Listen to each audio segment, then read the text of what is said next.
Delegate Hill, we're about to. We're on? Okay. All right. For members of the public who are watching, we apologize. We had some issues with the stream, but we have it straight now. We are in the middle of House Bill 204, Delegate Hill. Delegate Hill's written testimony is in the bill file as well. Are there any questions for Delegate Hill regarding this bill? Delegate Metzger. Thank you, Mr. Chair. And thank you, Delegate Hill. I was listening close to what you were saying. I was reading the bill, and I guess I didn't hear. I need you to be a little bit more clearer for me as what problem are we trying to eliminate or create? Right. Okay. So right now.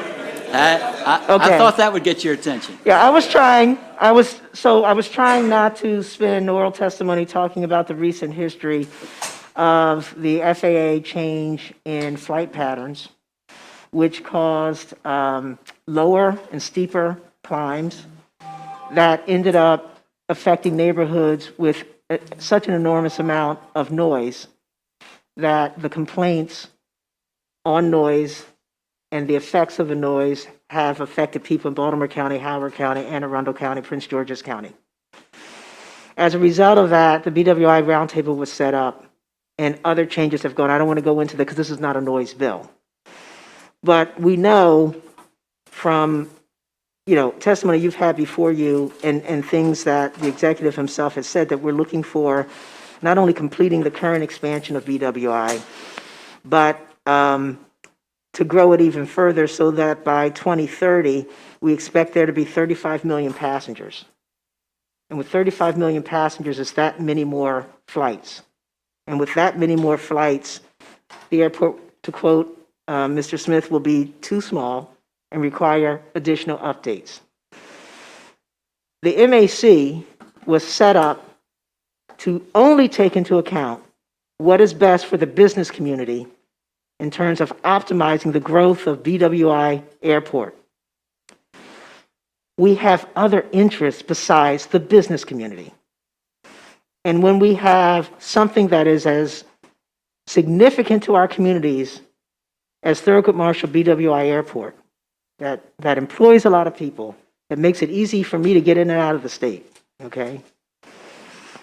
But also causes health impacts on our community from noise, from exhaust, and from other things that we don't even know.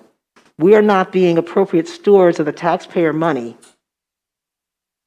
to let the commission only consider what is our best financial interest without weighing and what might that cost us.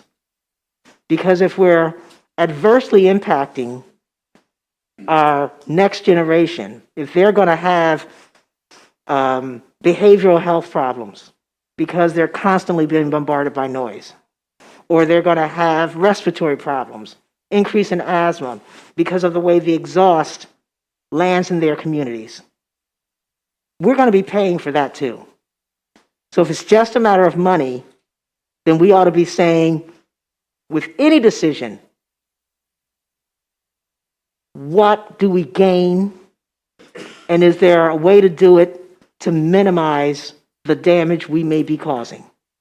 So that's what the bill is designed. It's designed to be proactive for an asset that I think we all value, and making sure that the community is also being considered as in the discussion in terms of how it's going to be impacted. There's an amount of $343,600 that'll come out of the Transportation Trust Fund.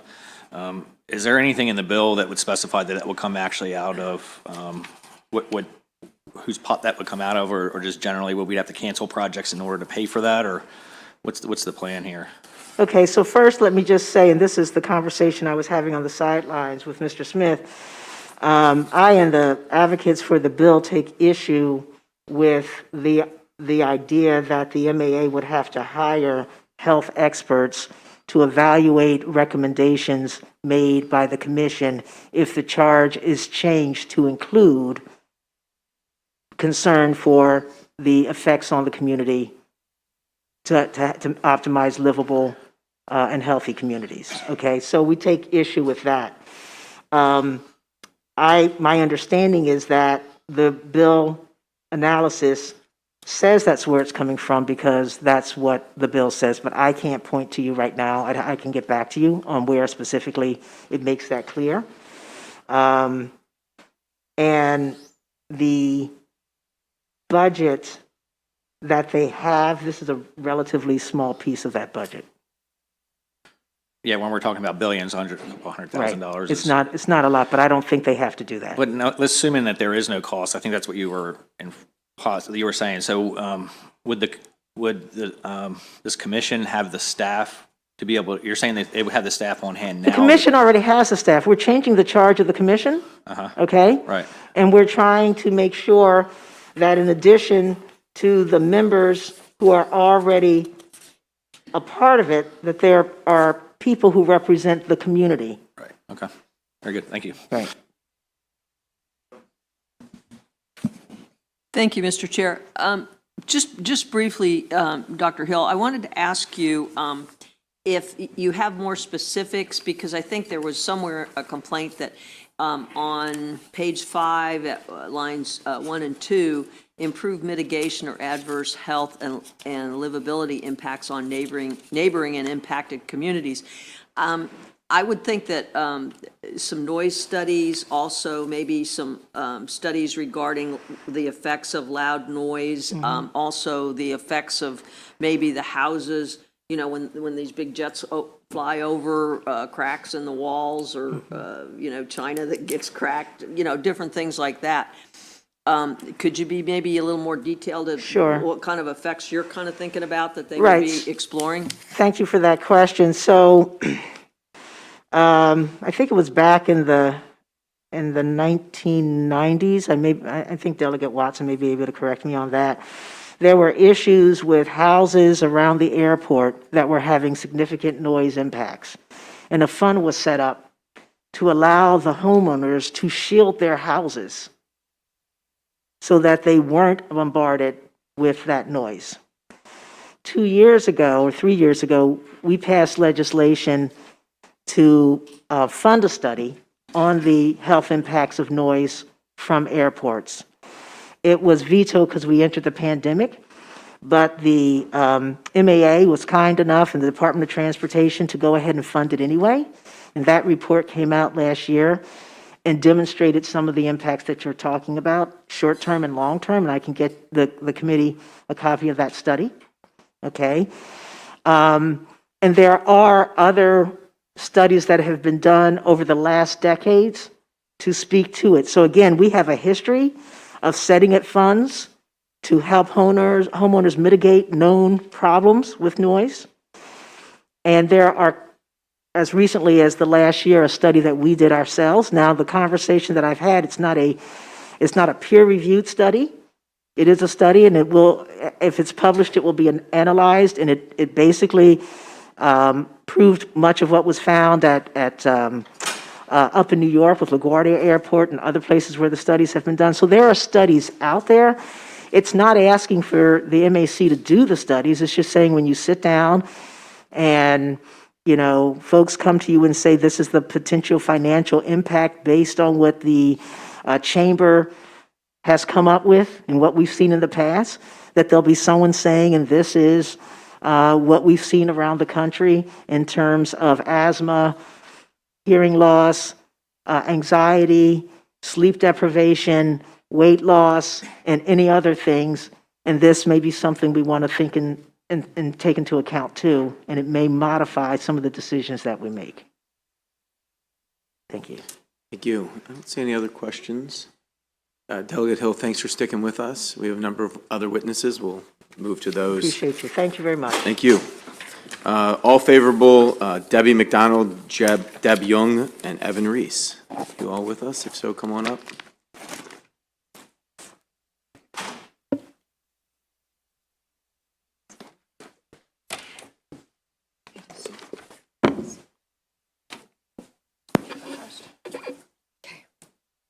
Remind witnesses you have 2 minutes. Okay, thank you. Thank you. I'm Debbie McDonald. I'm the chair of the DC Metroplex BWI Community Roundtable. On January 24th, the BWI Community Roundtable passed a unanimous resolution in support of HB 204 and the responsibilities that it entails for the organization. For over 6 years, the BWI Roundtable has studied detrimental noise impacts of BWI. This legislation speaks directly to the long-identified need for achieving balance between aviation and community interests in our state. Airport infrastructure changes have direct impacts on airspace design over existing communities and existing municipal development. Accordingly, the BWI Roundtable has identified the need for community and health interests to be incorporated into the airport planning process. The MAA is correct in its assertion that infrastructure impacts fall outside the Roundtable's charter and do fall under the purview of the Maryland Aviation Commission. This legislation would provide that all commission members have a working understanding of community health impacts so mitigations may be pursued during the planning process. Opposition to this legislation would continue to exclude the expertise of concerned communities and local governments from strengthening plans, and it would relegate them to provide comments at the Board of Public Works. This is the current reality, and it's inefficient and untenable for all interests. BWI Roundtable firmly believes that communities must be formal stakeholders in airport planning processes. Our organization has a track record of embracing innovation. We're the only community group that has gained access for our airport authority into the FAA's premier airspace design process. That's to say that no other airport authority has ever had this privilege. The Roundtable did not achieve the trust and acceptance of the FAA by being anti-airport or anti-aviation. In fact, most recently, the Roundtable hosted a presentation by a former FAA administrator who, detailed a proposal for BWI Marshall to become a major international airport and was received with unanimous applause. For these reasons, we respectfully request that the committee grant House Bill 204 a favorable report. Thank you. Thank you. Excuse me, Mr. Chair, I have another bill hearing. Can I come and come back? Would that be okay? Absolutely. You have another hearing. Thank you, Delegate, for letting us know. Thank you.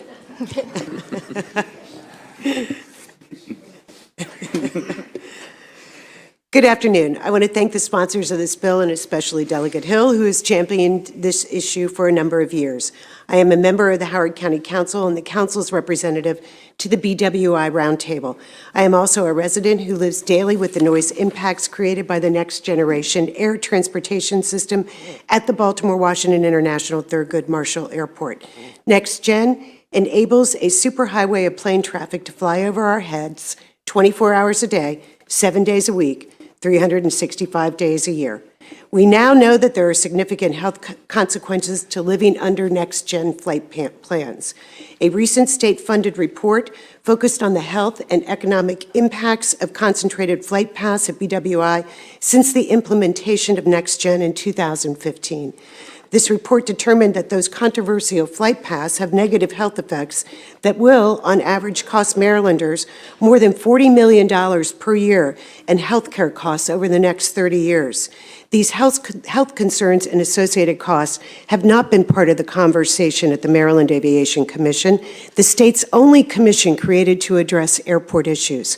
This bill will allow members of the public to have a seat at the table so that all perspectives can be heard when discussing measures to expand the airport, create new flight paths, or build another runway, enable the commission to focus on the impacts that BWI has on the residents underneath the flight paths, provide state legislators with the information they need to make necessary adjustments at the airport, and find ways to interact with the Federal Aviation Administration. Finally, modify the Commission's mission to include assessing and mitigating the negative impacts of aviation traffic at BWI and establish policies based on accepted scientific research. For too long, technology and efficiency have superseded the health and well-being of hundreds of thousands of residents. Just last night, our County Council passed a resolution supporting this legislation.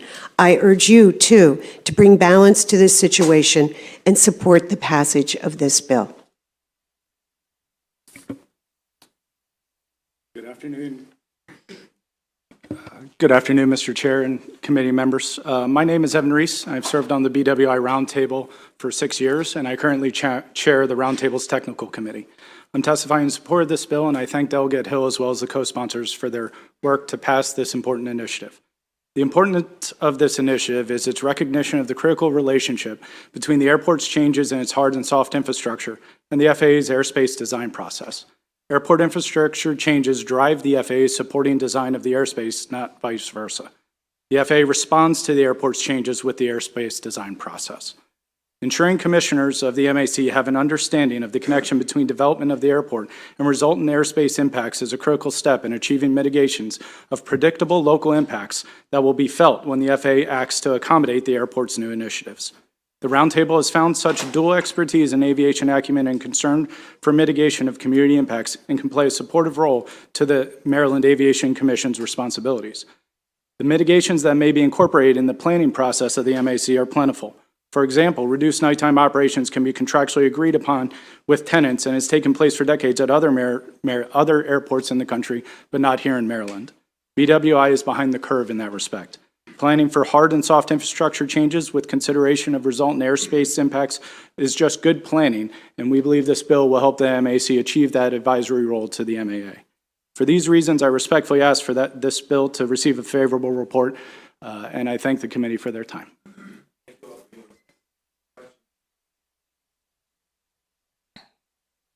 I don't see any. Thanks again. We have a number of other favorable witnesses, Gina Stewart and Laura Donovan.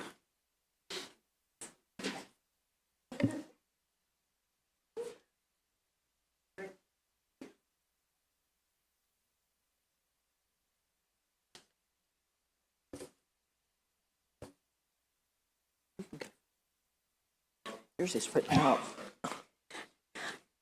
Yes. Thank you, Chair Barnes, Vice Chair Chang, and members of the committee. My name is Gina Stewart. I'm the Executive Director of the BWI Business Partnership, a business organization of approximately 200 member companies.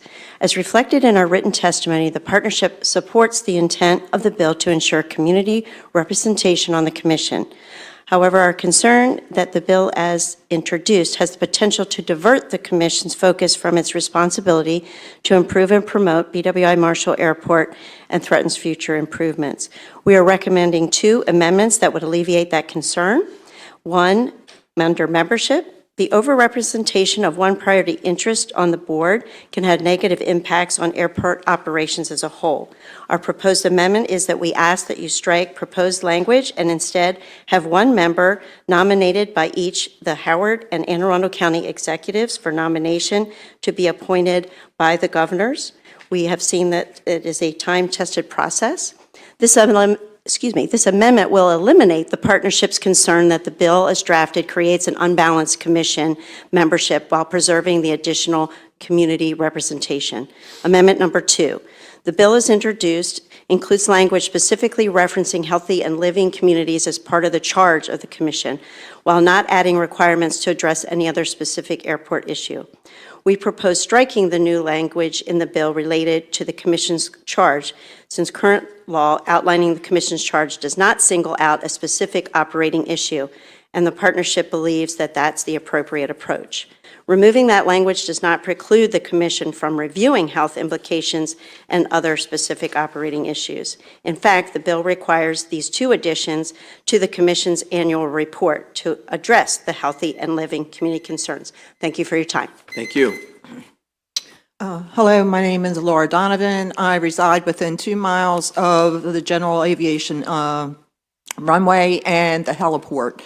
Noise is a problem, but there are other things as well. Of course, there's the reports that, if you read Dr. Savari's report, it will talk about things like strokes and heart attacks, or it could be increased by some things. As far as the bill goes, it's not all a noise bill. And not being a lawyer, what I see here is that basically it is a voice for community concerns on several different levels, not just a noise issue. I don't, again, not a lawyer, I don't see where extra people would need to be hired. Some things confuse me, but all in all, this is a good bill. I mean, as far as I'm concerned, I am not articulate, I am not technically minded, et cetera. And God bless the round table, they have been breaking down nuclear physics to a granite stone here some days.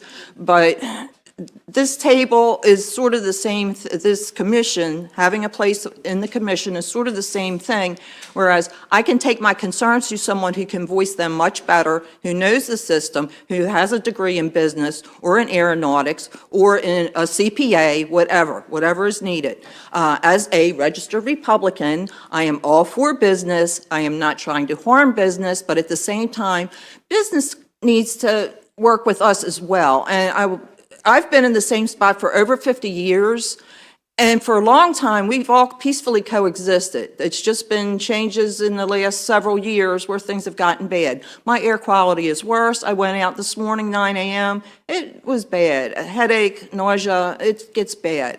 And many nights I can't sleep well. So these things need to be addressed. Things were good at one point. Things are changing for the worse. And don't want to harm business, but we need some help too. We pay our property taxes. So anyway, Well, thank you for being with us. thank you for You did a great allowing me job. to speak. Okay, Appreciate thanks. your time. Are there any questions for these witnesses? Okay, well, thank you again for being with us today. We Thank have a witness informational only. I think our aviation administrator, Ricky Smith, is here for just informational purposes, so welcome, sir.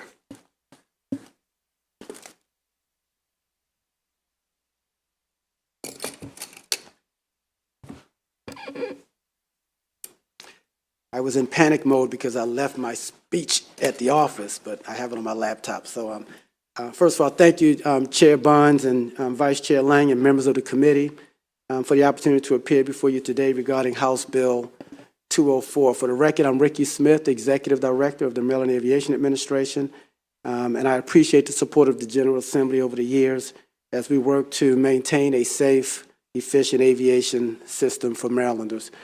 So BWI Marshall Airport is an important transportation engine, as many of you appreciate, I'm sure, contributing over $400 million in state and local taxes. That's the product of 106,000 jobs and $9.3 billion in economic impact annually. And that is important to note that to the extent that the airport can continue to be positioned to do that, it will benefit the community. We also take the responsibility of being good neighbors very seriously, and as such, we have a comprehensive noise program to help support our local communities. One important recent example of our commitment to help address local concerns is related to aircraft noise was the BWI Community Roundtable. Following the FAA's creation of new arrival and departure procedures that we had issues with, as a part of the Next Gen program, we engaged local residents and government officials to create the roundtable. I must emphasize that the creation and management of airline flight paths rests with the FAA, not the MAA, not the state of Maryland. Beginning in 2017, the roundtable has included representatives from multiple communities near the airport in order to provide a forum for local residents, elected leaders, and the FAA to work to address aircraft noise. And so I want to thank the roundtable for the important work that they've done in partnership with MAA and our airline partners. Next, I want to take an opportunity to provide some information and share a potential impact of House Bill 204. As written, the bill would expand the scope of the responsibilities of the Maryland Aviation Commission. The Maryland Aviation Commission is responsible for establishing policies to improve and promote BWI Marshall Airport, not necessarily the business community. However, House Bill 204 adds significant duties to members of the Maryland Aviation Commission that are not clearly defined. Many terms and concepts in the bill are unclear, such as what actions the commission could take to best mitigate potential impacts, what initiatives the commission could take to ensure healthy, livable communities, and what defines adverse health and livability impact. It is important to note that these may conflict with existing federal and state regulations and may put at risk federal funds for the airport. Furthermore, it would not be prudent for aviation commissioners who are not health professionals to evaluate and discuss medical health definitions or topics.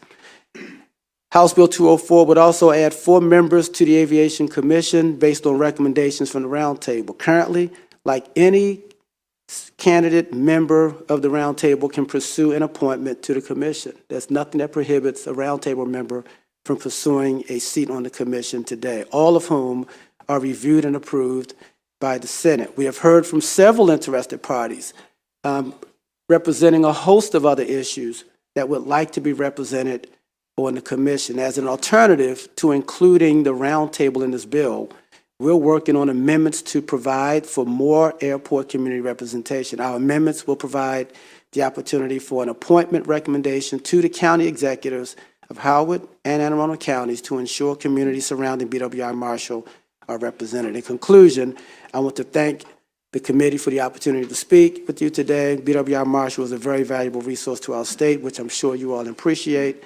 Maryland is fortunate to own and operate a major international airport, and I'm looking forward to working with you to deliver for Marylanders going forward. Thank you. Being with us, Delegate Corman has a question. Thank you, Mr. Chairman. First, Director Smith, thank you for being here. It's so unusual historically for us to have someone like you here at a hearing like this, so it's great to have your input because I think it improves the final work product. I just wanted to check, it's a related issue. Obviously, a lot of this is about noise. On January 12th, the chair and the chair of the Budget and Tax Committee sent a follow-up to two guys who are no longer in state service about a Maryland Aviation Administration Joint Chairman's report about airport noise around the airport. Are you familiar with that? Because it wasn't addressed to you, so I just want to make sure. Yes, I'm familiar with that report. Okay, I think the response was requested by March 30th, so don't expect you to have the full response yet, but do you sort of know the status of that? Because a lot of the issues that have been raised by the community, that letter was trying to respond to some of those concerns. So first of all, Chairman, Delegate, thank you for the question. And so we did provide an initial response to the JCR, and then we were asked to provide follow-up information on follow-up responses, and that information is being prepared, and we will certainly meet the March deadline. Great. Well, we have you in the subcommittee later this week, so any interim update you can provide then before you send the final response, I know would be appreciated, not just by the subcommittee and committee members, but also the members of the community who are behind you. Okay, we'll certainly do that. Thank you. Thank you, Mr. Chairman. Right.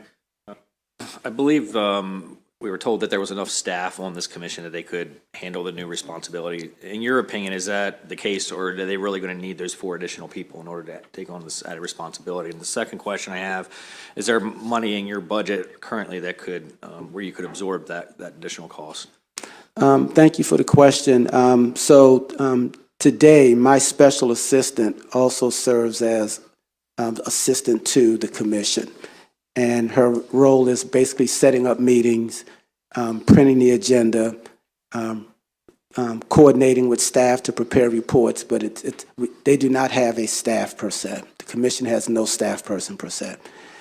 With respect to funding, we do not have programmed funding for this kind of a study. Quite frankly, we do not have on our team of consultants that are qualified to do this kind of a study. It's a very, very complex issue that involves an enormous amount of factors beyond just aircraft noise.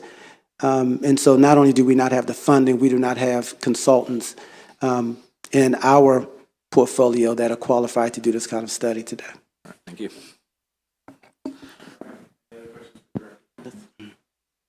I don't see any. Thanks again for being with us, sir. Thank you. Good day. That concludes the hearing on House Bill 204. Now turn to House Bill 298, Delegate Bridges.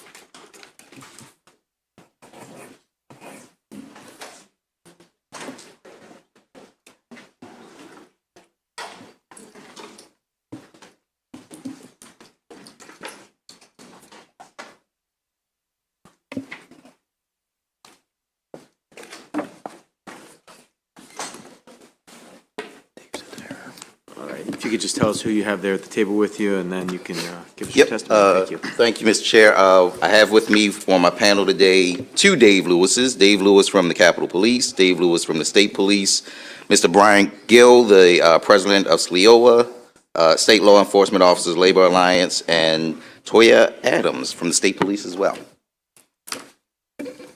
All right, thank you again, Mr. Chair, Mr. Vice Chair, and members of the committee. Just again for the record, Delegate Tony Bridges, here for House Bill 298, the State Police Retirement System and Law Enforcement Officers Pension System, the Deferred Retirement Option Program, better known as DROP.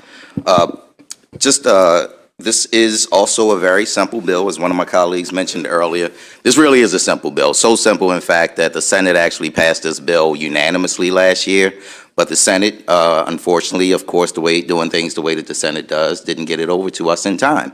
And so here we are, back again, talking about this bill, and actually doing it the right way this time. And so this bill, essentially, what it does is it increases the maximum number of years that members of the state police are eligible to participate in the Deferred Retirement Options Program. So it increases their eligibility from 30 to actually 32 years. Currently, most officers represented by state law enforcement max out their potential benefits at 28 years, and so this is giving them an additional amount of time to actually participate in the program. We all talk about the toolbox, the tools that we need in the toolbox to actually keep our officers in state agencies, and we all know that we are having problems with keeping them retaining our officers, and so this for us is once again another tool in the toolbox. And so this proposal would put the Maryland State Police on par with the majority of our other agencies, and elect to extend their participation and reap the retirement benefits by reaching 32 years of service. And so with that, I would ask for a favorable decision on this bill, and I will turn it over to my panel to answer any questions as well. Who wants to go first? That work? Good afternoon. I'm Brian Gill. I am the president of State Law Enforcement Officers Labor Alliance. I'm also a first sergeant with the Maryland State Police. Loyola, as we're known, represents all state law enforcement, including the Maryland State Police, Natural Resources Police, Fire Marshal, Maryland Capitol Police. And one of the biggest problems we're having currently in law enforcement is the hiring and retention of qualified police officers. This bill here will allow for an additional 2 years for experienced officers to stay, help train the newer officers, and continue the field of law enforcement. And I just request a favorable on this bill. Thank you. Good afternoon, Mr. Chairman, members of the committee. My name is Dave Lewis, the first Dave Lewis. I am a first sergeant with the Maryland State Police and currently the vice president of SLEOA. So I'm here to ask the committee for a favorable report on Bill 298. The bill in front of you, as the delegate explained, is to make changes to the drop. So the drop is the Deferred Retirement Option Program. I believe some of you are familiar, but those who are not, just a brief synopsis of it. I got this directly from the State Retirement Agency. So the drop is a voluntary program. Again, it's voluntary. Nobody has to do this. This is just an option for people, to be clear. So you can technically retire. So you'll stop paying into your pension, and the state will also stop paying into your pension. That's where they save money. You'll continue to work. So your retirement goes into a fund where the individual makes 4%, and then the state makes the remaining percentage. So you can work up to 5 years in it, depending on when you go in. So what has been said is we're asking for 7 years. So some of the reason is retention. Agencies across the nation are having trouble recruiting and hiring people. So this would help keep employees employed a little bit longer. So I can speak for MSP. So over the last 3 years, we have lost 56 more troopers than we hired. So due to resignations and retirements and academy classes, that's where I came up with the 56. So the drop is a cost-effective option for retaining officers. The DLS estimated it should save the state of Maryland $400,000 a year and increase over years. Now that this bill has included LEOPS, it'll save local jurisdictions about $850,000 per year. Last year, this was a state police only bill, but the State Retirement Agency liked it and supported it, and they were the ones that introduced that we included LEOPS to make it better. So as the delegate explained, last year this was Senate Bill 346. It did pass 43-0. It did get held up in the Rules Committee. So in closing, just to let you know, before we redid it, we did a survey amongst all our members, and we did get an 89% approval rate from them. So in closing, I'd like to thank our sponsor and ask for a favorable report. Good afternoon. I'm Sergeant Toya Adams with the Maryland State Police. I'm representing the Maryland Troopers Association, also known as the MTA. The MTA represents both active and retired members of the Maryland State Police. I am here to testify in support of House Bill 298. Troopers devote their lives to serving the citizens of Maryland, and this legislation has the potential to benefit the retirement savings of MTA members. The Maryland State Police, much like other agencies and police departments across the country, is experiencing a significant decrease in applications, and we're struggling with police retention. The MTA thinks that this bill can help. This proposed alteration to the DROP program could significantly benefit the state in retaining troopers who have 25-plus years of experience, knowledge, and expertise, as well as assisting in new recruiting. This is not only reasonable for the protectors of our state, but it could also be an incentive for recruiting and retention within the Maryland State Police. This is why the Maryland Troopers Association supports House Bill 298 and urges a favorable report. Thank you. Good afternoon, Mr. Chairman and members of the committee. As many of you have, my name is David Lewis. I'm number 2.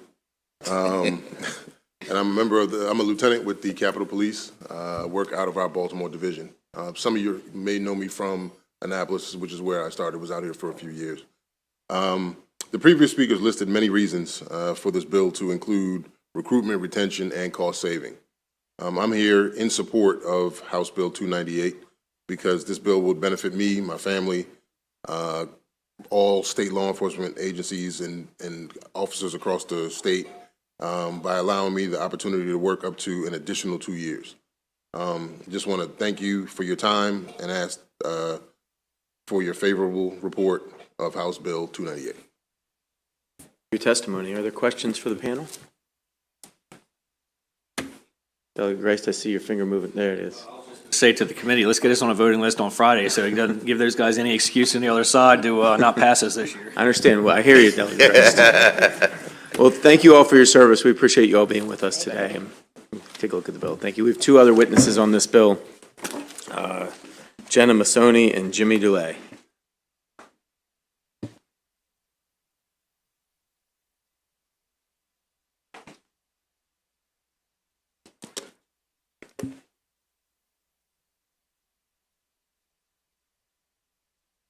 Can we just get going? Okay. Well, good afternoon, Chairman Barnes, Vice Chair Chang, and members of the Appropriations Committee. My name is Jenna Masoni, and I work with Cornerstone Government Affairs. I am here representing our client, Maryland Troopers Association, in strong support of the proposed alterations to the DROP program for House Bill 298. I'll be brief because Toya made all of the great points. One thing that I wanted to add, the unfortunate statistic that applications to join Maryland State Police are down by 40%. We think that this bill will create an incentive to help improve that number. We need to recruit officers, we need to retain them, and we need to help those that have been with us for so long protecting us. So on behalf of Maryland Troopers Association, we thank you for your time and consideration and ask for a favorable report for House Bill 298. Thank you. Any questions for Ms. Masoni? Okay, good, Bill. Thanks for being with us. That'll conclude the hearing on House Bill 298. We'll turn to House Bill 308, Delegate Tomlinson. Delegate Tomlinson with us. Welcome to the Appropriations Committee. Thank you. If you have a panel, you can bring them up. Just make sure you introduce them, please.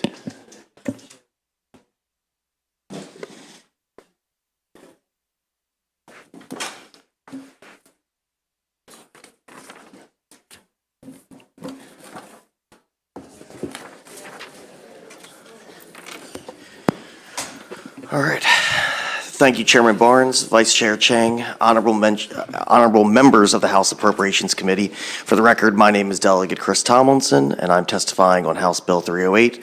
To my left here, I have Eric Roby with the Hartford County Sheriff's Office. To my right, I have Brianna January with MACO, and then also here behind me, I have Sheriff Jim DeWeese of Carroll County. Sheriff DeWeese is on his 3rd term as being the sheriff of Carroll County, and he was with the state police for 25 years and retired as a captain. I've got a great bill here to piggyback off of the last bill. I don't know how that worked out, but It's good. So across the state, we are seeing an unprecedented number of vacancies in our county police departments.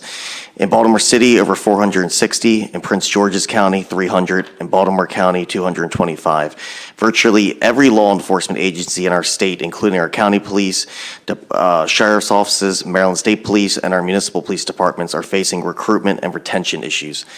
The purpose of this bill is to establish a police retention work study to study issues and factors potentially contributing to the decline in police retention statewide. These issues and factors include the number of police officers retiring annually, the number of cadets completing police academy training annually, current salary ranges for police officers statewide, current benefits and pension programs available to police officers, training hour requirements for police officers, police training academy acceptance requirements, recruitment techniques, requirements for advancement within police departments, and the impact of current and state and local laws on policing and police departments. House Bill 308 creates a balanced work group with members from the House, the Senate, the State's Attorney's Office, the State's Attorneys Association, the Fraternal Order of Police, MACO, the Maryland Municipal League, the Sheriff's Association, the Chiefs of Police Association, and the Governor. In addition, we did ask the American Civil Liberties Union, the ACLU, to participate, but they recently told us that they actually did not want to participate, but we did invite them. So what we are seeing here is a chain reaction or a domino effect. With problems with hiring and retaining quality police officers this results in police departments being forced to overwork their officers and lower hiring standards. When this happens, officers currently on the job get burnt out and replaced with lower quality hires, which ultimately results in bad policing, something that nobody wants. Governor Moore has repeatedly said that public safety is a top priority in his administration, but without qualified law enforcement personnel, there is no public safety. I believe that this legislation is the first step in finding a solution to this dire problem. I'm happy to answer any questions the committee has, and I look forward to a favorable report. Thank you, Chairman Barnes, Vice Chair Chang, and honorable members of the House Appropriations Committee. January or the other witness, whoever would like to go. Ladies first. Chair, Vice Chair, esteemed committee members, Brianna January for the record with the Maryland Association of Counties in support of HB 308 with a friendly amendment. As always, you have my written testimony. Staffing shortages have created complications across many sectors, but few pose a comparable and immediate threat the way law enforcement shortages do. County law enforcement officers are on the ground every day facing the retention challenges head on, and they see these shortages impacting and juxtaposed with the evolving needs of their communities. Counties thank the bill sponsor for this critical effort and for considering a small amendment just to make sure that our local law enforcement departments and leaders are represented on the work group. It is my understanding that the sponsor does have an amendment in drafting and that this bill and its cross-file over in the Senate both include our amendments, but my language is available in my written testimony if you'd like to review it for yourself. With that, MACO urges a favorable report with those amendments. Thank you. Good afternoon, Mr. Chairman, Mr. Vice Chairman. Eric Roby, Director of Government Affairs, Harford County Sheriff's Office. And we're back here after 2 sessions of police reform bills that have significantly changed the profession of policing throughout the state of Maryland. It is much more difficult for us to recruit and retain deputies, law enforcement deputies, and police officers throughout Maryland. Thankfully, we've done pretty well in Harford County. We've got a staff of about 318 law enforcement sworn deputies. And come this spring, we'll only have a few vacancies that we're sitting on. But most agencies, as you've heard, across the state of Maryland are not seeing that type of results with their staff that they're putting in place. So what have we done in Harford County, and what do we think that this bill that Delegate Tomlinson has put in will do for the state of Maryland? Well, since Sheriff Gaylor was elected 8 years ago, we started doing pay studies in Harford County. So we've done 3 pay studies in 8 years to make sure our men and women are on par, not ahead of, but on par with other agencies throughout the state and throughout the region. We've looked at hiring bonuses. So we're doing currently in Harford County a $10,000 hiring bonus. But right across the border in Delaware, not only are they doing a $20,000 hiring bonus, they're also doing a $25,000 retention bonus for police officers. So these are things that our folks are seeing, and thankfully we've been able to keep them for now. We look at this legislation, coming together collectively. We do that through the Chiefs and the Sheriff's Association, but putting a work group together, bringing stakeholders from the Maryland General Assembly, and bringing law enforcement leaders together in a work group will be extremely beneficial in looking forward to the future of policing in the state of Maryland. So we ask for a favorable vote on this. Thank you. Let's do this. Let's take questions just for Delegate Tomlinson first. Are there any questions?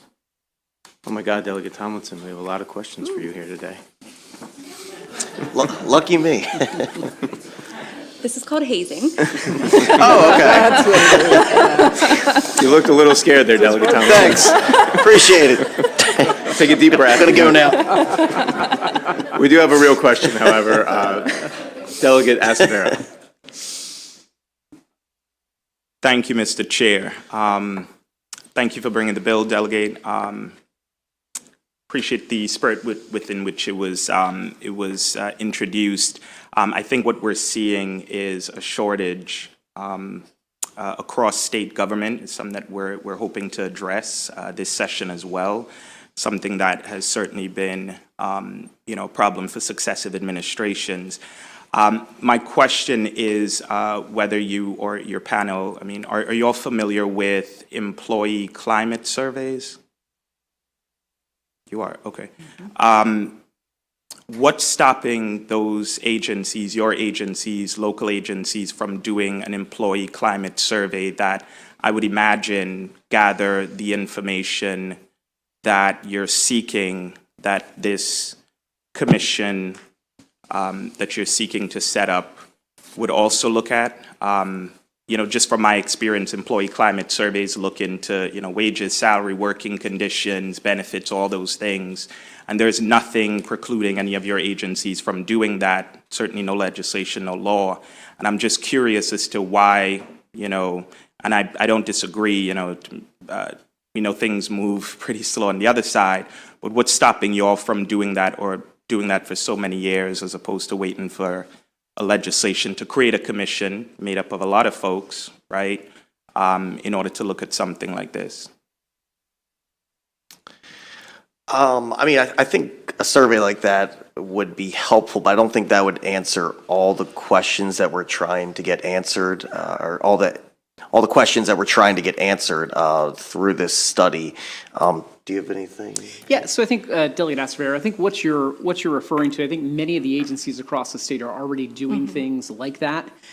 For example, we do, for everybody that applies to be a law enforcement or corrections deputy in Harford County, we normally get, and this is down significantly, we were seeing 600 to 700 applicants when I came on board 8 years ago. We're now seeing between maybe 200 to 250 for each application process that we get in. So we're polling them. So we're doing not an employment survey, but we're doing a survey of them. If they show up for the test, we want to know how everything went, why they passed it, why they didn't pass it. If they didn't show up, we want to talk to them as well. Why did you put an application in? You didn't show up for the job. But I think when you're looking at the job of a law enforcement officer, you're looking at, it's not a typical state government job where I can come out and I can hire somebody and they can come in for an interview and I can basically have them start working in 2 to 3 weeks. There's a significant background process that we have to go through and actually should go through to make sure we're hiring the best men and women for the profession. So it's a holistic approach, and that's why this, things that we've done in Harford County that have worked, the PACE study, getting into the schools. We get into the schools early. So we go into the schools, we have criminal justice clubs, we have explorer programs, we have cadets that we hire. So we're trying to attract them at an early age to get them interested in the profession and teach them about it. So I think that this work study, what this does is just bring everybody together and gives all of our best practices that we're doing in Harford County, what Sheriff DeWeese is doing in Carroll County, and allows that group to put together a good report for all agencies in the state to see and model. Yeah, so I appreciate the Mr. Chair. Yeah. No, I appreciate the response. I'm just familiar with employee surveys, and a majority of what you mentioned is what an employee survey would provide you. I'm sure employees, especially if it's an anonymous survey, one where they feel like, look, we value and we want your feedback, and of course bringing to the table the the representative of the bargaining unit, to the law enforcement, to management, to nothing stopping you from including outside stakeholders. You mentioned ACLU of Maryland, but perhaps I would say a group more local to be a part of these conversations, that perhaps you would come out with some very valuable information that, other jurisdictions can certainly, copy, right? I appreciate the spirit with which I think we do need to find out, what we need to do to ensure that we're attracting and retaining good, qualified, and vetted law enforcement officers. And that's the most important thing. We don't want to get to the point where we just, are accepting anyone, but we're vetting folks. And so I'm just curious, as someone who's familiar with employee surveys, why not just do that? Why not just include all the folks that we're talking about, except for, ACLU and some of these other groups in the legislature, to do something, and perhaps a report that comes from that can then inform the work that we're doing. If I may, Delegate, the suggestion very well received, and I know that there are some of our departments that are doing just that. I think that the purpose of this work group, however, is to not have us as siloed as we currently are. 24 different jurisdictions, 24 different needs, 24 different departments when it comes to law enforcement, but I can tell you that each of those 24 have the exact same issues with retention and hiring for law enforcement. Garrett County has the same problem as the Eastern Shore, as Baltimore City. There just aren't folks out there that want to do this work anymore. And so by convening a group of statewide leaders, of local leaders, of folks, leaders in this profession, we're able to look at the 30,000-foot level of what's going on here, what are we doing differently from our neighboring states, our peers, what are best practices for the industry, and how do we do exactly what I think you're trying to get at, make sure that we are not only responsible to our staff, but also inviting an environment in which we can gain new folks into the department. And part of that is community engagement, part of that is engaging with employees, with labor, for sure. But I think that we'd be it would be unfortunate if we had 24 siloed studies of this nature, which we can do, and I know some of our departments do, and then try to look across those, whereas we can have instead, as this model suggests, having a commission to really navigate this head on, and then that commission can also interface with the new administration that has set this as a priority as well. Delegate McComas. Thank you, Mr. Chair. I'll just be brief, but do you feel that the political climate right now, as far as, we see so much, officers getting shot in their patrol cars, not, just sitting there, and the fact that, there's, in other words, there's just so much pressure on someone being a police officer, whether they've been a police officer 10 years or for 20 years or for just, a year or two. It's a very dangerous occupation, and it seems to have gotten much more dangerous than maybe 20 years ago. I mean, it just keeps ramping up, and then also with the way the press reports all these, all the violence. Well, that's why they want the work group, Delegate. Pardon? That's why they want the work group, to figure it out. Delegate Mangione? No, I understand that, but I'm just saying, I think I'm asking them if it's a factor too. I mean, there's money, but money doesn't necessarily save your life. I think that's why they want the work group. Delegate Mangione? Thank you, Mr. Chair, and thank you all for being here. And a question, read to Mr. Robert, probably to the sheriff, and I appreciate you being here. Number one, how long did you say you were a sheriff or in law enforcement? I'm in my third term, and actually I'm going to quit being the sheriff and go back to the state police after hearing the bill that was submitted earlier. It seems like that's probably a better option for me, but I'm in my 34th year. I was a trooper for 25 years, retired as a captain, and in my third term. Well, great, and thank you. And I laugh at that, but they're doing well. But why are they doing well? And are we just putting a new transmission or a new engine in something and trying to get more miles out of it?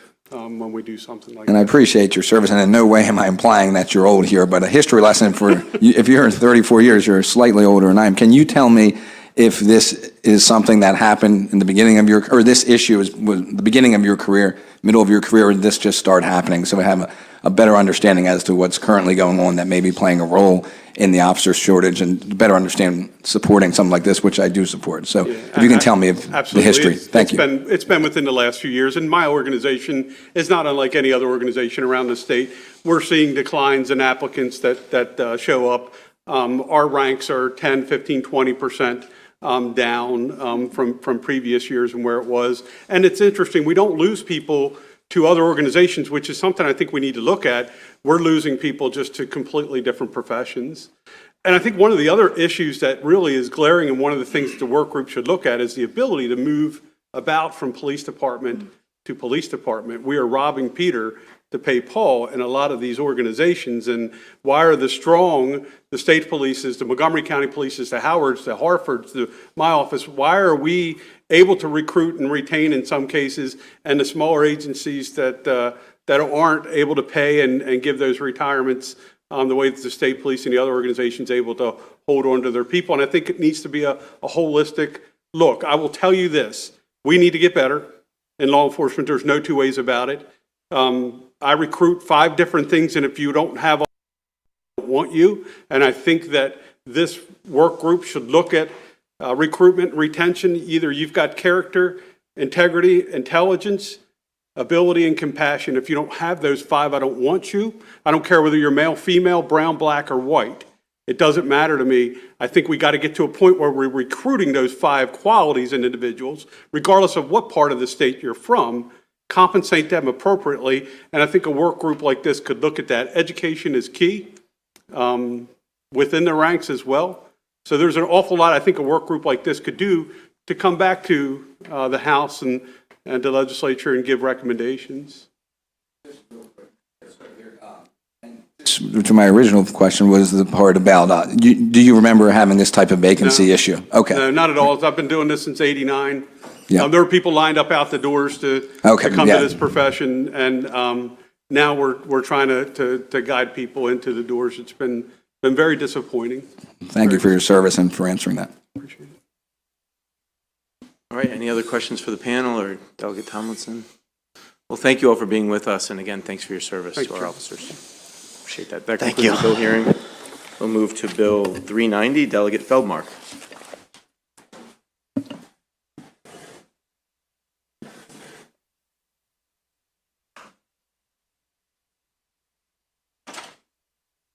Mr. Chair, is it okay to bring my panel up with me? Thank you.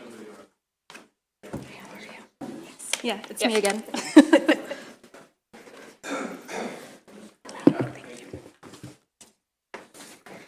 Thank you. She's virtually, I think? Yes. Thank you. Thank you, Mr. Chair, Mr. Vice Chair, members of the committee. For the record, I'm Delegate Jessica Feldmark, here to present House Bill 390. I want to start first by thanking this committee. Over the years, you have been incredibly hardworking in working to support our community colleges, and really want to thank you for those efforts, and hope that you will consider this one more step to take in making sure that we support the community colleges that are so important in our home jurisdictions. Over time, the General Assembly has approved a number of tuition waivers for different types of students to attend community college. Some to assist those in the greatest need, such as foster care recipients or unaccompanied homeless youth. Some as a sign of gratitude for service, such as our active duty military members and veterans. And some really focused on critical workforce needs as an incentive to recruit into healthcare, for example. So each of these policy decisions that we as a body have made over time were well-reasoned, good-intentioned, well-deserved. Collectively, though, they pose a financial challenge for our community colleges. These are students who are attending. The community college has the cost of educating the students, but they don't have the revenue of that tuition. And so as a result, unfortunately, it falls on the rest of our community college students to absorb those costs in their tuition and fees.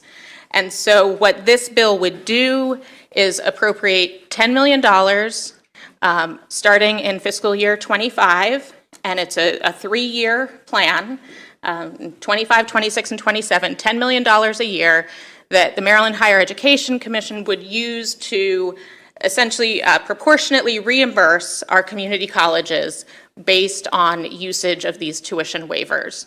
And when I brought this bill previously, it was a permanent move. This is a 3-year plan to let the commission report back on usage so we can really understand the impact of this and make sure that our community colleges have the resources they need. So I will ask for your favorable report and welcome any questions. Well, good afternoon, Chair Barnes, Vice Chair Chang, members of the committee. My name is Brad Phillips. I'm the Executive Director for the Maryland Association of Community Colleges. And I just want to thank the sponsor for introducing this legislation again this year, and for also some of the co-signers that are on the committee this year as well. Thank you so much for your support. I don't want to take too much of your time. You've heard this testimony before from us a number of years now. This is for funding to help extraordinarily high-need students that are going to community colleges. We're talking about students who are foster care, unaccompanied homeless youth, students with disabilities, even senior citizens. These are the populations that often utilize more support services than our regularly enrolled students, and yet our regularly enrolled students are forced to kind of bear the blunt of the tuition that's waived for these students to enroll. This bill is a good step in helping to alleviate and offset that cost and create actually policies and put them in place that will help these students get across the finish line and create the right incentives for our colleges to enroll more of these students versus having to waive the cost. And with that, I will stop and just urge you to have a favorable report on this legislation. Chair, Vice Chair, esteemed committee, Brianna January with the Maryland Association of Counties, in strong support of HB 390. Committee, you've heard me say before, and I'm sure that you're going to hear me say it again throughout session, counties are extremely proud to support our community colleges, and we applaud Delegate Feldmark for bringing this bill forward again, and we hope that this year is our year. Current law, unfortunately, as explained by my co-panelists here, unfairly requires community colleges currently to charge lower or in-state tuition, or to completely waive tuition, for that matter, for some students that the state has mandated as eligible for such waivers. And the community colleges must do so without any additional state funding to support that loss of revenue. It's often picked up by not only the other students, but also by your local governments, the counties. This has proven burdensome, not just for the community colleges, but also for the counties. And because we help fund them and help their operations. And it's especially proven burdensome as we face some of the challenges, like you just heard in our last bill hearing, on hiring and retaining of critical staff. Luckily, HB 390 does seek to remedy this, and it would be a strong demonstration of the state's commitment to an equal distribution of support colleges that have unfortunately been left behind. For this reason, MACO urges a favorable report for HB 390. Thank you. Thank you. Panel Delegate Watson. Yes, thank you so much. I am a former member of a community college, so I understand the problem. One question that I have, because I wasn't part of this testimony last year or on this committee, one question I have, maybe you can't answer this, but in the fiscal note, it says that certain categories are mandated to waive tuition, but one of them is senior citizens, correct? Correct. Yes. And is that age, is it 50 and up, 60 I think and it's up? 64 and up, but I will double Okay. check. So I guess I just wonder why we wouldn't, as a state, say, make that need-based. I mean, would that be another way to skin the cat, or would that be something else that might be a tool that could help? I mean, I certainly think that's something the committee might want to consider. I think that's something that, frankly, the reporting that we'd get out of this program might help illuminate some different approaches. The report would include an accounting of how many students under each waiver category are attending each community college. And so that would help us sort of see where the majority of the utilization is, and maybe some of those policy ideas would be recommended. But excuse my ignorance, but do we not have that report or that information now? You do capture some of this information on what's called the Financial Aid Information System. It's a 2-year lagging report based on accounted information after the end of the academic year. And each waiver has different aspects that kick into, and for example, seniors typically like to take a course, but if there's not enough regularly enrolled paying students, that course can't be offered versus some of the other criteria for different waivers. So there's just an array of different policies, none of which are financially supportive of this population getting their course. Thank you. And just the last question, we have no idea what the percentage of seniors in the total universe of students getting free tuition. Don't know what percentage of that is made up of the seniors classification. We do have numbers, and that would be in that FAIS report, Financial Aid Information System. And it's around 10,000, I believe, students annually across all legislative mandated waivers that are enrolled in community colleges. Thank you. Thank you, Mr. Chair.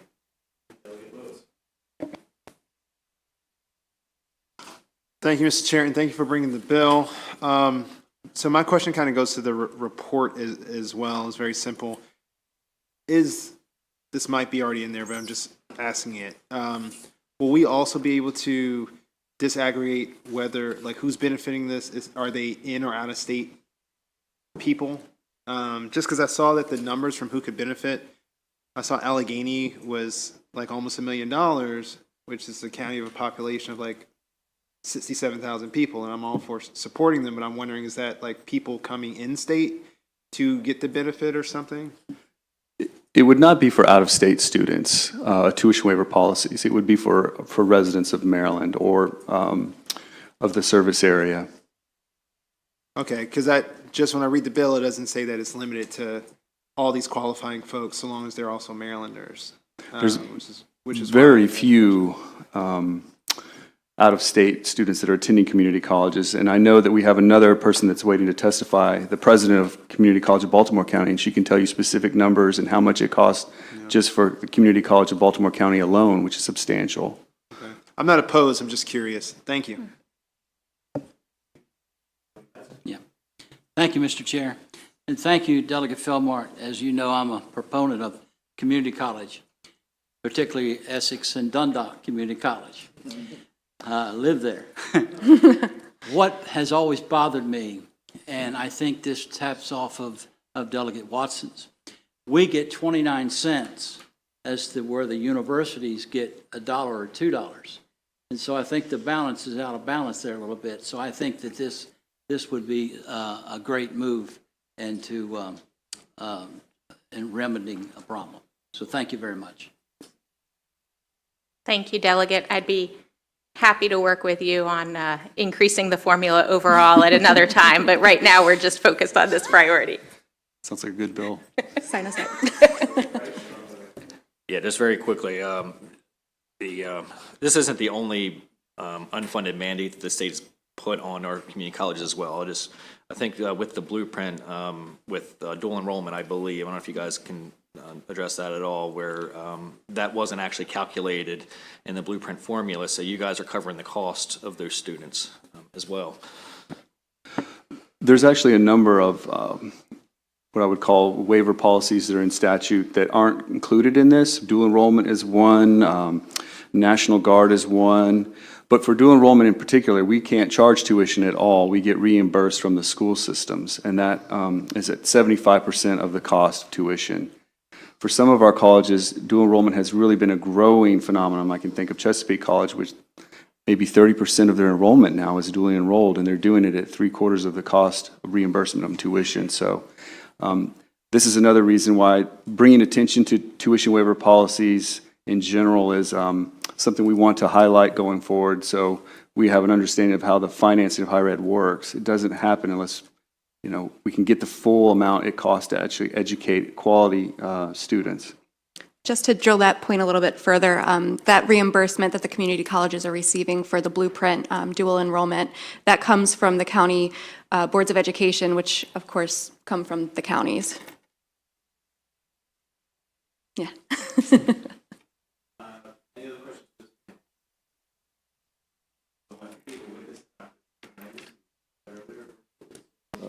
If you can get Dr. Kurtenitis on.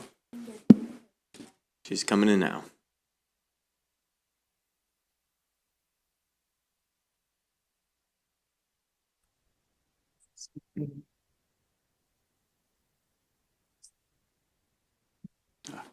Dr. Kurtenitis, good to see you and welcome. You're on. Oh, thank you. I was eager to participate in that discussion. And you have my written testimony, but I will just make a few points because I'm very eager to support Delegate Feldmark's bill and also. Yes, thank you. I was eager to participate in that discussion.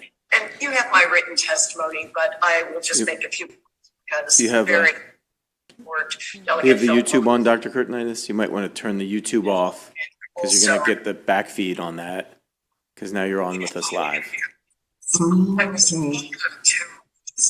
I'm sorry. I'm not sure how to fix it. Or maybe just mute it if there's a mute button there. Sounds like you may have accomplished it. You might want to turn the YouTube off. Nope, not so much. Now you're on with us live.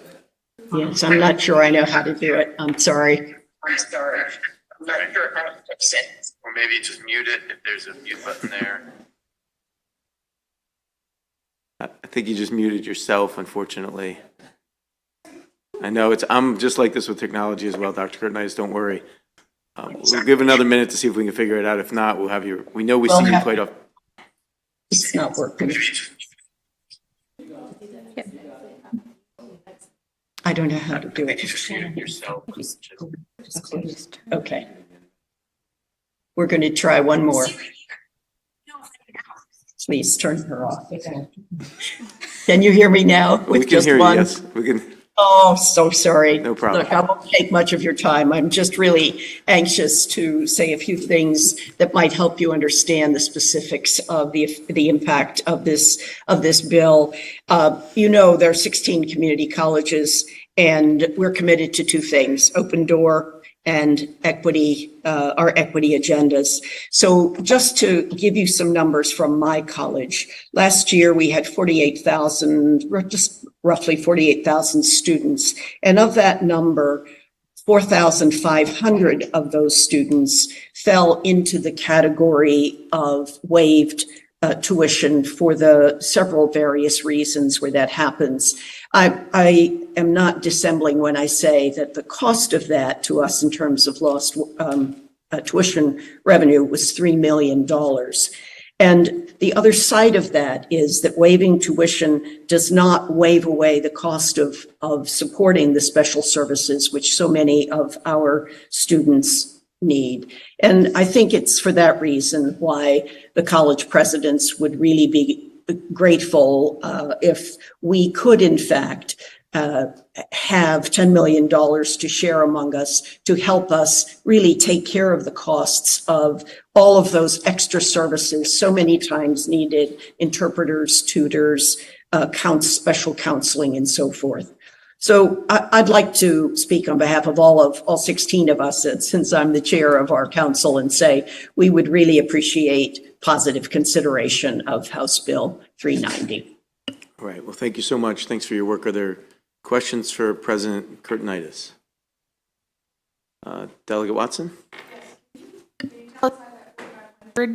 What percentage was for the senior waiving of tuition? Just ballpark. Yeah, that's a great question. And as you were asking it earlier, I was thinking the one thing I did not bring was a breakdown. And so unfortunately, I would be reluctant to answer that question since I'm just not sure. Thank you. I do know, though, that because we have such a large number of students in credit programs and in non-credit programs, that the bulk of those students would the bulk of those students would not be seniors. The bulk of those students would fall into the other categories. But easy enough for us to do some kind of quick survey among the community colleges and forward that information. Okay. Any other questions? Don't see any. Thank you again for being with us, and to our panelists, Delegate Feldmark, thanks for the bill. Thank you. And that concludes the hearing on House Bill 390. We'll turn to House Bill 300, Delegate Bandari. If Delegate Bandari has any panel, you can bring them up.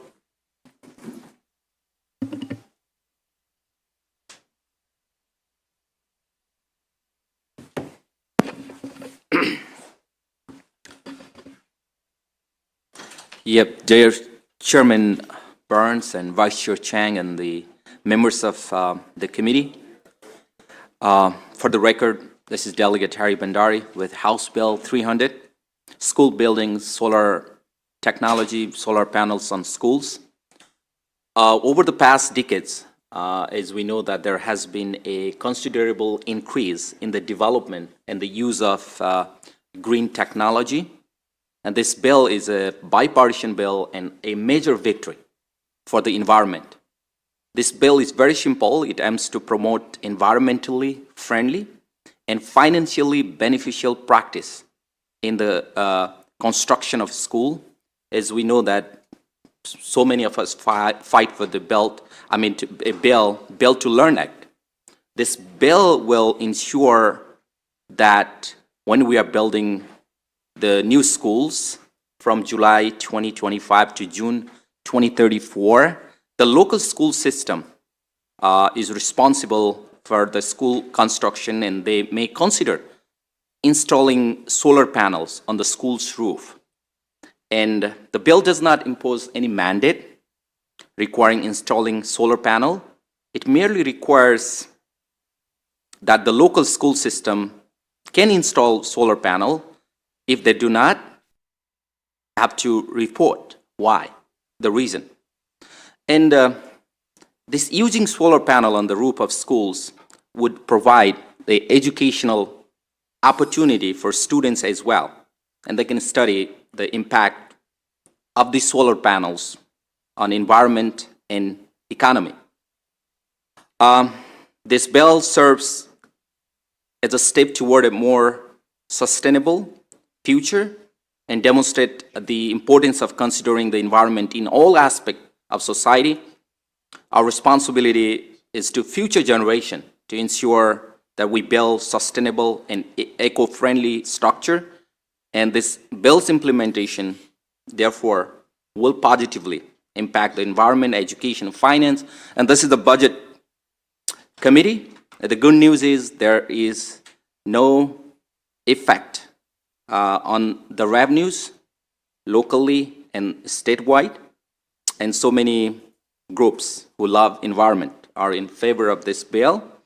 And we have Maryland Geothermal Association. They have an amendment by Erin, and this is the will of the committee whether we want to aid that amendment that's currently in the drafting process.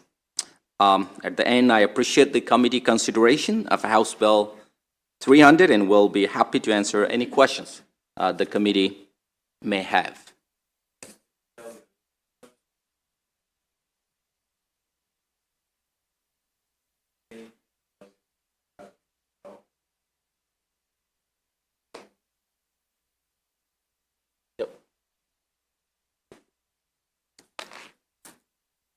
Thank you, Mr. Chairman and members, and thank you to the bill sponsor. Erin Appel, on behalf of the Maryland Geothermal Association, here favorable with one amendment on the bill. And I did speak with the sponsor, as he referenced earlier, and he did not object to it should the committee agree, just for the record. The amendment's simple, simply that geothermal be added to the bill so that for every school built, a geothermal evaluation in addition to solar evaluation has to be done by the IAC. The problem with geothermal in the past was always the upfront cost associated with it. very much, that it's a big upfront cost. But since the passage in 2021 of the carve-out rec bill specific to geothermal within Tier 1, it's made recs, georecs specifically, far more valuable. And therefore, you have financing companies that are willing to come in and finance the cost of a geothermal system. It just went into effect on the 1st of this year, so we're still seeing the rollout. But the sort of gist of it is that you would have a company that would come in and they would pay for the installation of a geothermal system for a school, which includes the cost of the HVAC system, entirely taking that off of the balance sheet. So you have a free HVAC system in addition to a geothermal system. The company then takes the recs and a percentage, a negotiated percentage, of the energy efficiency savings that the school would be receiving. So the school is receiving, in addition to the free HVAC and the geothermal system, also savings on its energy efficiency bills. So it's a win-win, essentially. And so it would just be requiring that this be evaluated, just for sort of, so you can get a sense of the savings. A recent middle school that was done prior to the implementation of the carve-out bill for geothermal, I think it was in Germantown, Maryland. The evaluation showed over the life cycle of the school $16 million in savings over the life cycle of the school, which is a significant amount, but they didn't choose to go with the geothermal system because of the upfront cost. But now you're eliminating that upfront cost and still achieving the savings. So that's for, in a nutshell, the savings that would be achieved, and thank you for your time.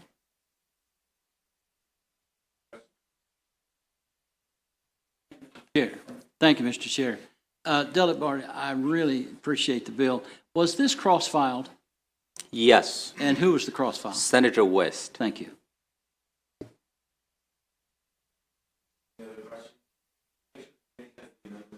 Absolutely. Thank you. Thank you.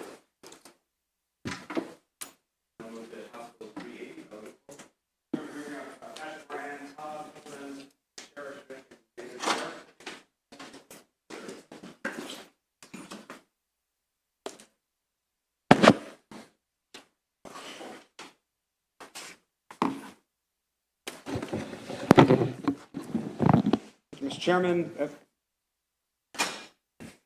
Thank you, Mr. Chairman, Mr. Vice Chair, colleagues on the Appropriations Committee. Imagine you're at a sporting event and you're watching the game and the teams are scoring back and forth, and at the end of the game, one of the teams says, ignore the scoreboard, I'm going to tell you who won regardless of what the points on the board are. Believe it or not, that's how our collective bargaining actually works in this state when it comes to our state employees.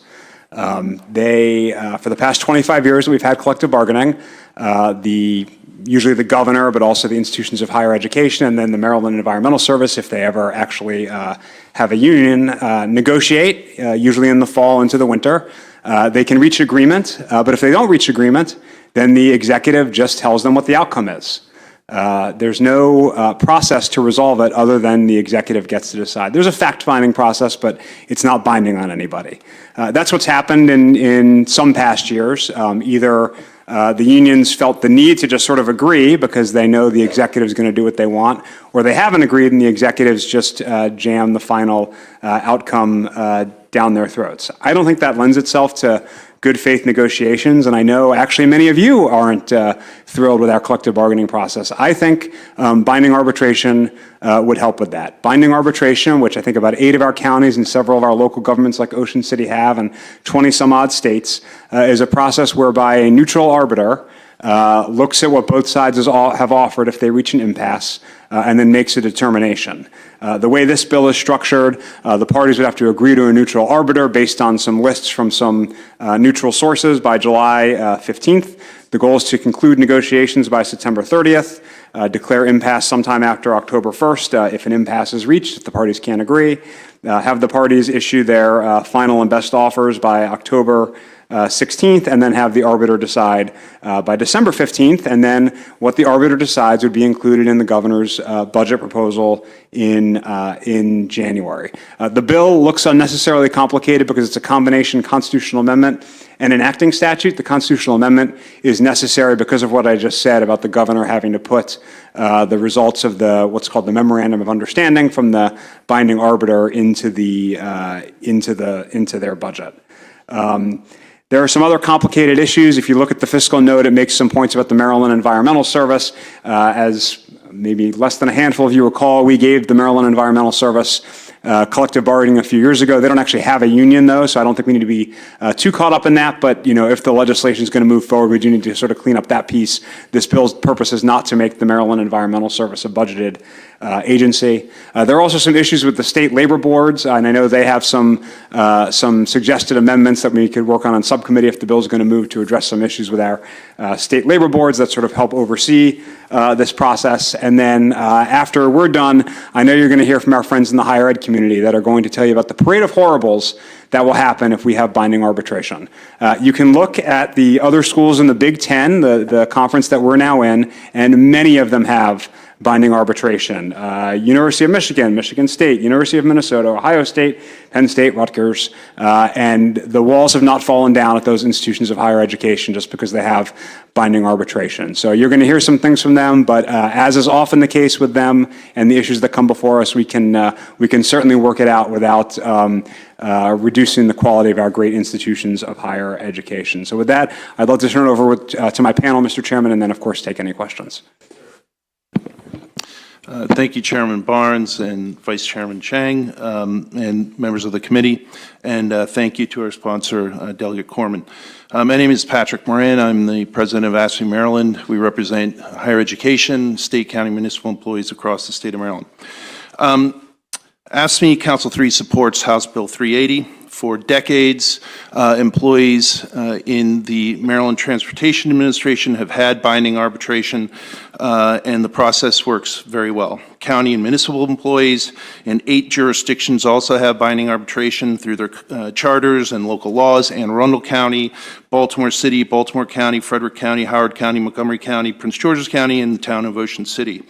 18 states that have collective bargaining for state employees have a terminal point for negotiations, and that is either through binding interest arbitration, the right to strike, or legislative process. These processes create a level playing field for both parties involved. Currently, Maryland state and higher education collective bargaining negotiations are limited in their effectiveness since there is no fruitful process for breaking an impasse when it occurs. As the delegate referenced, management simply can choose to implement their proposal without reaching an agreement. And that is unfair and lopsided. The linchpin of collective bargaining is a mutual understanding and respect for the process itself. We're finding a common ground through deliberation and compromise is acknowledged by all parties involved. HB 380 is a strong and positive step towards enhancing fairness, balance, efficiency, equity, and resolution. It follows a model that is well established in other states and among Maryland counties, and we urge a favorable report. Thank you. Good afternoon.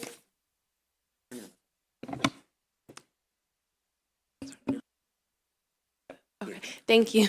Good afternoon, committee members. My name is Cherish Vick. I am the Secretary Treasurer of AFSCME Maryland, and I'm also a member of AFSCME Local 112, which represents social service employees all across the state. I work as a family service caseworker in adult services in Prince George's County, and I'm also a member of our statewide bargaining team. I've worked for the state for almost 15 years, and I am in favor of House Bill 380. I have a tough job, but my critical job for the state of Maryland is one that I love. My coworkers and I provide case management services for Maryland's most vulnerable adults during some of the worst times in their lives. The stories we hear are truly heartbreaking sometimes. We help protect these adults from abuse. Each and every time I stand before a client in these challenging times, I'm so proud that I get to represent the state of Maryland when they need us most. But the pride I take in working for the state too often became dampened after leaving contract negotiation sessions these last 8 years. Our team would do careful analysis of the budget and of the needs of our members, and we would present reasonable proposals. But the administration sitting across the table from us would just keep saying no and would show up to bargaining sessions unprepared. Even when the state had a big surplus in 2018, and a fact finder found that the state could afford to give us a 2% COLA we were asking for, there was nothing in the budget for state employee raises that year. It was like they didn't care about our daily struggles or how to make this tough work we all do every day even a tiny bit better. And worst of all, because we have no effective way of breaking an impasse, there was nothing we could do to make them take us seriously. Oh, thank you. All my coworkers and I are asking is that our negotiations be taken seriously and that if the state can afford to provide wage increases and improve working conditions, that this be seriously considered. Thank you. Be here? You can just sit over at the end there. The microphone will Commissioner, I think he's just here to respond to any questions. Just correct. Okay, fair enough. Great. Well, we do have a virtual witness as part of your panel as well, so let's turn to Todd Holden. So if you can get Todd on. And then if you all could stay put for questions after Mr. Holden.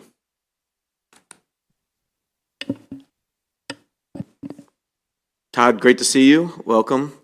And you're on. Thanks so much. Good afternoon, Chair Barnes, Vice Chair Chang, members of the committee.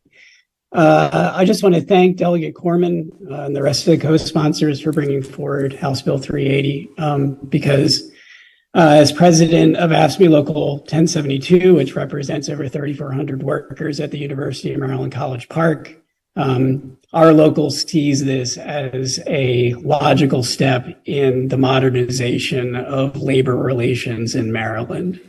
Having participated in a number of negotiations myself, I think that it's very clear that when management knows that they have absolutely no obligation to reach a written agreement, they're able to use the tools of urgency and apprehension to certainly tilt the balance of power more in their favor. Binding arbitration and a neutral arbiter to actually determine outcomes would certainly help to ameliorate that.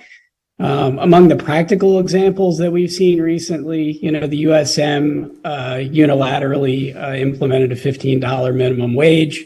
And even though the union and the collected higher ed locals in Maryland attempted to negotiate the effects of that, that didn't result in a written agreement, and that was largely imposed. Same thing when the USM unilaterally changed the wage scale for exempt employees. There was an attempted bargaining, but in the end, again, the USM essentially implemented, and there was no written agreement then either. I think that if we are all in agreement that, Maryland is a labor-friendly state and one in which worker equity matters, then I would urge you and ask your support in providing a favorable report to House Bill 380. Thanks so much. Thank you. All right, are there any questions for the panel or the bill sponsor? Delegate Grist. First to the delegate, I want to thank you for your consistency here, regardless of who resides in the government house. But this is an important bill, regardless. Under the previous administration, the concern that we had, because I guess this is the second time we've seen this legislation. The first time, the concern that we have is that potentially, we could circumvent the authority of the executive. Here, I think that I think all of us would agree that with the transition over to a new governor, I think his priorities are certainly different than the previous governor. So the concern that we would have now is that through arbitration, if a single person, an arbiter who is not accountable to the public in any way, they're ultimately making decisions that are that we're talking about potentially billions of dollars. That's then the governor can basically just wipe his hands clean and say, you know what, it was Mr. Joe Arbiter who made those decisions, not the governor who made those decisions. Is there any way that we could avoid that particular situation that's in this bill where at least the General Assembly it could sort of take a look at this and say, hey, you know what, we don't completely agree with the decisions that were made by the arbiter.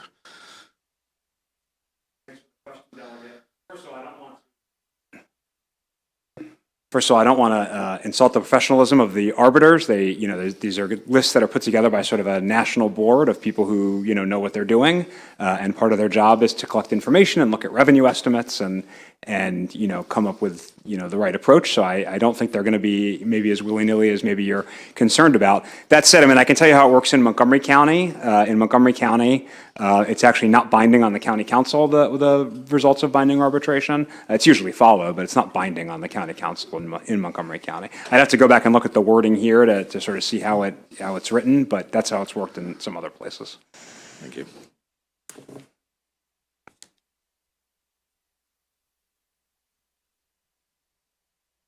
Great day. Appreciate it. We do have two unfavorable witnesses, Sherry Rojas and Carolyn Skolnick.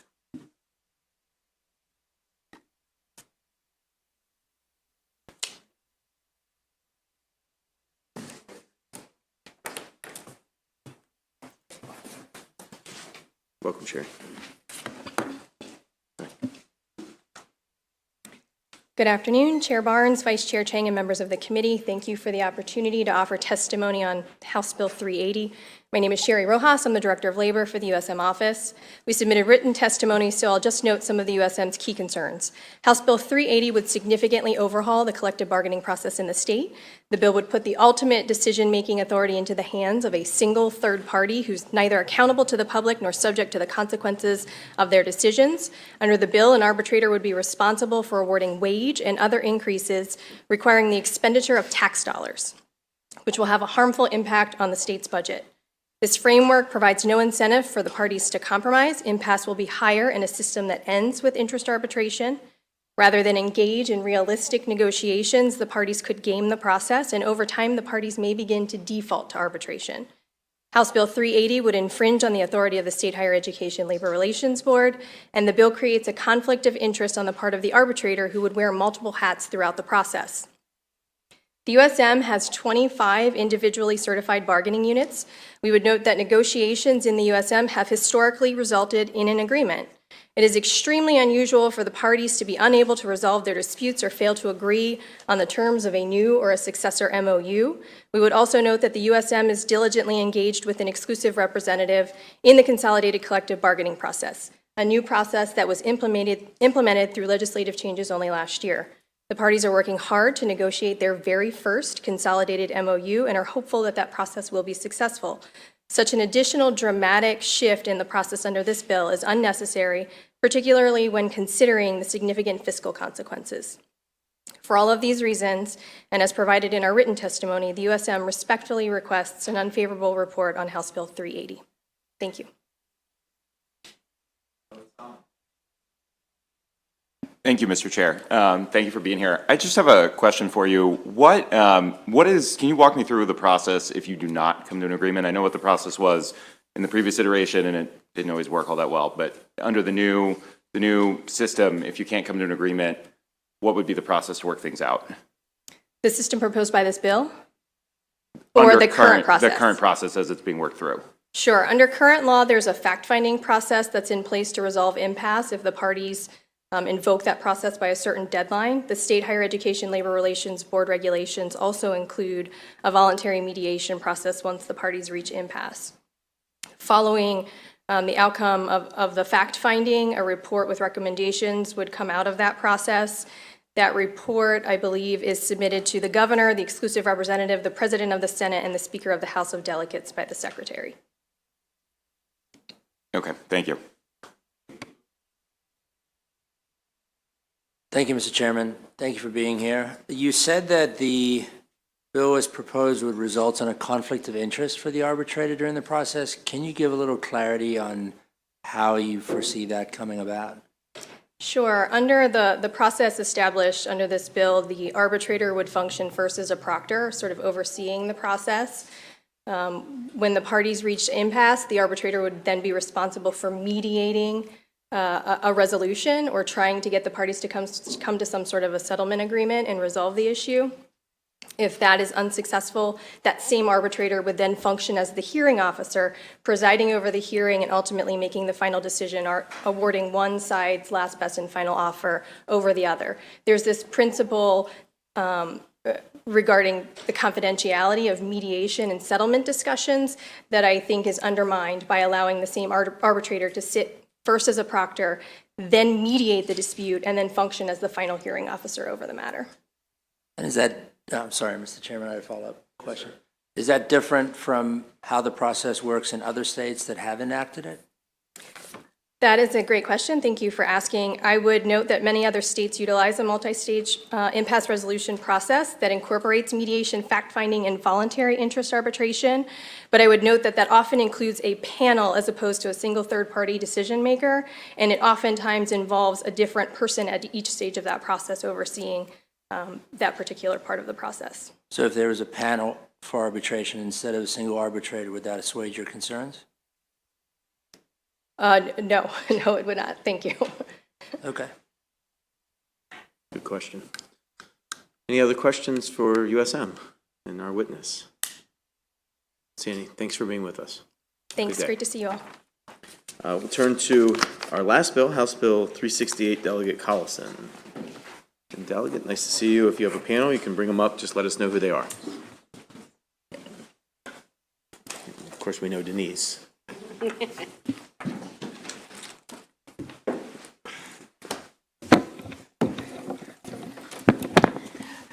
Good afternoon. I'm Chairman Barnes, Vice Chair Chang, members of the Appropriations Committee. I don't get to see you very often, so I'm happy to be here.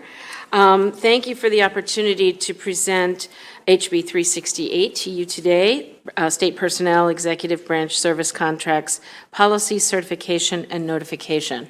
But before I launch into the bill, if I might just take a moment to say thank you for the work that you all do with respect to the overall working of the General Assembly. You know, as I was thinking about coming down to speak to you, I thought, wow, the things that were really important to me last year came through this committee, like dental care for Medicaid recipients, and I really appreciate the committee going out and making that happen. And believe me, I get a lot of feedback from constituents about how much that helps. So thank you all for being there with me, for me. But on this bill, it's a pretty simple bill. It's really about transparency for state employees who are potentially or about to lose their positions due to privatization. But I want to be really clear. This bill makes no changes, zero, no changes in the ability of the state to engage in the privatization or to, move in that direction when they feel it's appropriate. It's simply providing an opportunity for those state employees who might be displaced, first of all, to know far enough in advance that this is being considered for their own ability to plan for their future, and secondly, for the opportunity for them to engage with management to consider whether or not there are other options that could meet the needs that are driving the privatization. Our laws give statutory preference to state employees, and I'm a fan of that. I believe that our employees are our greatest assets, and we need to value and respect them. They're the ones who are the frontline workers, who are serving us in this building, who are serving all of the folks in our facilities out there, and they are so important to us. But from time to time, I recognize, although it's hard for me, that it might be better to privatize a particular work environment. When that happens in a state-operated building, all of the employees are given 60 days notice that this is being considered, that privatization is being considered. However, if you're not working inside one of those buildings, but still a state employee in another place, in another facility, or in one of the executive buildings, then that notice is not required. So you could potentially get no notice and find yourself, 2 days before, or I guess you'd have to have 2 weeks notice, 2 weeks before you were out of a job, that you were out of a job.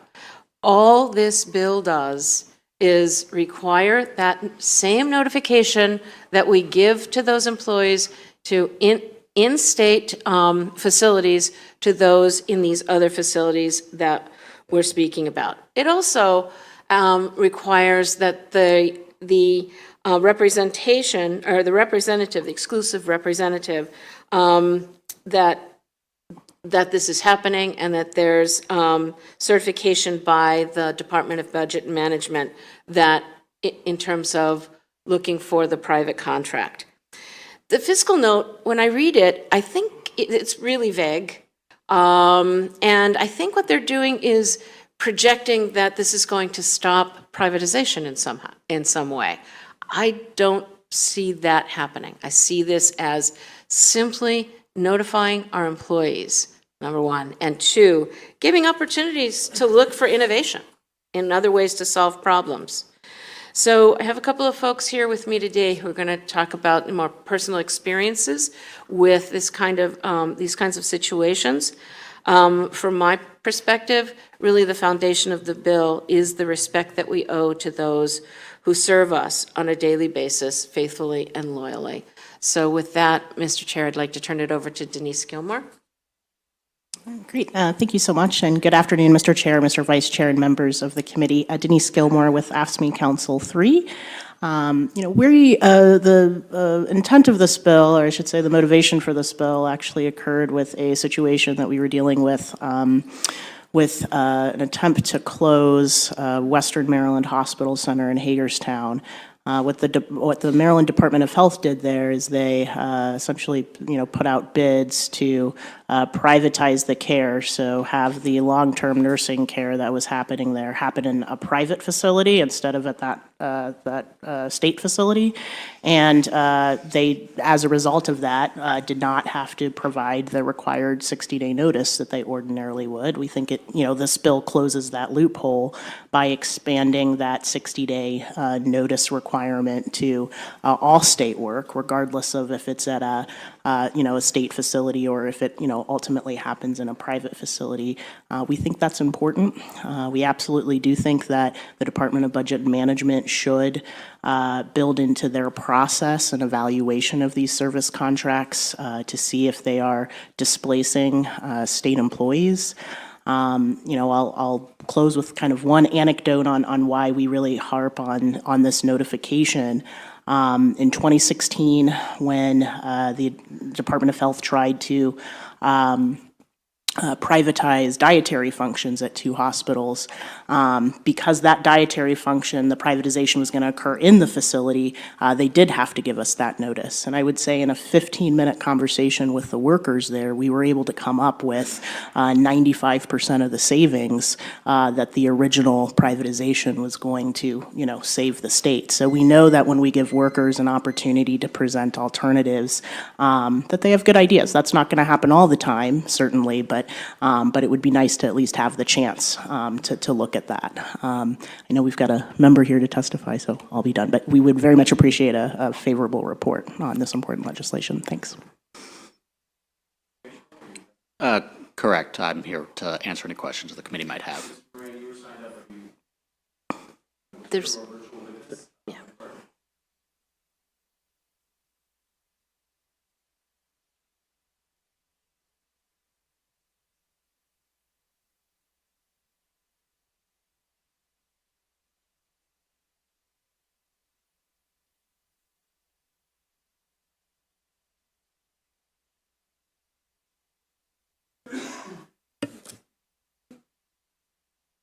Yeah, there we go. Oh, I think we just got him. Mr. Gardner? Hello. Hey, welcome. You're on. Welcome to the Appropriations Committee. Good afternoon, Mr. Chair, Mr. Vice Chair, and members of the Appropriations Committee. My name is Mike Gardner. I've been an employee and AFSCME 354 member at Western Maryland Hospital Center for 4 years. House Bill 368 is personal to me because I've gone through 2 rounds of the Hogan administration trying to close this outstanding hospital. Last fall, they put out a contract to privatize skilled nursing and brain injury care. We got notice at the same time they published the bid. This didn't give us an opportunity to develop and present alternatives to privatization. This facility serves a fragile patient population with complex issues that require a high standard of care, not the kind of patients that bottom-line focused private facilities do a good job serving. We work hard for Maryland and care about our patients. Suddenly, we are wondering if our patients would be transferred to private facilities with inadequate care where many would probably die soon, with workers losing their jobs and Hagerstown taking a big financial hit. The legislature has wisely provided for 60 days notice when work being privatized is performed inside a facility. It is simple fairness that notice also be provided regardless of where the work is being performed for the benefit of the public, patients, workers, and community.